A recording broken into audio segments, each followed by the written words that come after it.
might be a big over.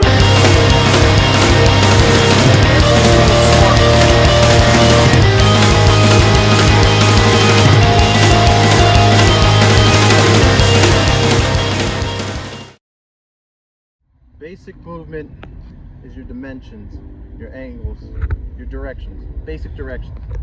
So, basic movement with your basic directions, you have forward, which you're pushing off your back foot and leading with your front foot.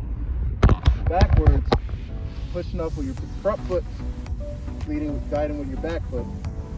Sideways, pushing off with your front foot, guiding to the right with your back foot. And then going left, so push off with your back foot and guide off your front foot. This works both orthodox and southpaw. I'll demonstrate. Now usually you'll probably want to put some tape, some X's down on the floor so you can get your dimensions and your directions correct.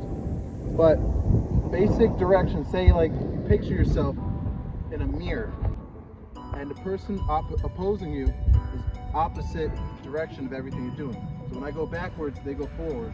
When I go forwards, they go backwards. When I go left, they go right. When I go right, they go left. Now that's basic direction. Now pivoting is another very important thing with movement. Pivoting, doesn't matter if you're orthodox or southpaw, is basically guiding off your toe and the ball of your foot to a different direction and using your back foot to guide.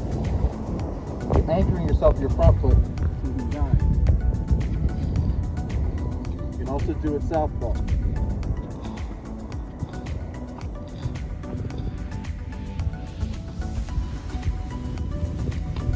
Then you can also switch, stance switch, and get movement out of there.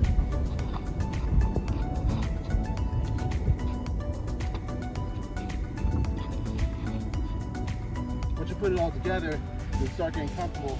But if you keep on practicing these basics, you'll eventually get so comfortable where you can do it fluent. Now Josh Kelly is one example of high-level movement. Notice the back step and the switch stance he uses. Now that back step also getting him out of danger can also give him the opportunity to pivot and re-engage into the battle.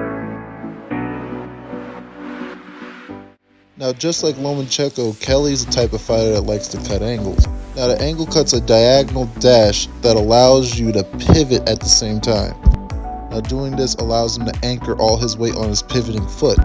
Thus, doing this sets up a power shot, also giving him space to disengage and get out of harm's way.